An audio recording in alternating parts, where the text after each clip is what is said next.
Hello everyone, সবাই কেমন আছো? তো আজকের দিনটা এখান থেকেই শুরু করছি ঠাকুর ঘর থেকে। আজকে ঠাকুরকে দিয়েছিলাম, আজকে যেহেতু পূর্ণিমা, আজকে নারায়ণকে দিয়েছি।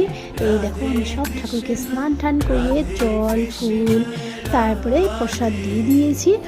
এখন একটু বাকি আছে নারায়ণের, সেটা বাটাটা রেডি করব। হাফ রেডি করে নিয়েছি, এখন নারকেল কোড়ানোটা বাকি আছে, সেটা করছি। তো নারকেলটা কুড়িয়ে নিচ্ছি এদিকে হ্যান্ড কোড়ানো দিয়ে। তো এদিকে দেখো আমি নারকেলটা ভালো করে কুড়িয়ে নিয়েছি, আর একটু বাকি আছে। এটা দিয়ে করা একটু কষ্ট, তাও বেশি লাগবে না, অল্প দিয়ে হয়ে যাবে।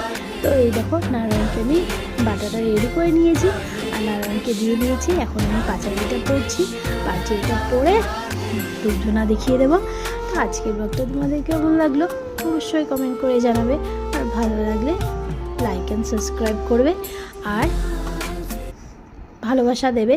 আর আমার ভিডিওগুলো যদি ভালো লাগে তোমরা লাইক কমেন্ট অবশ্যই করবে। Tata bye.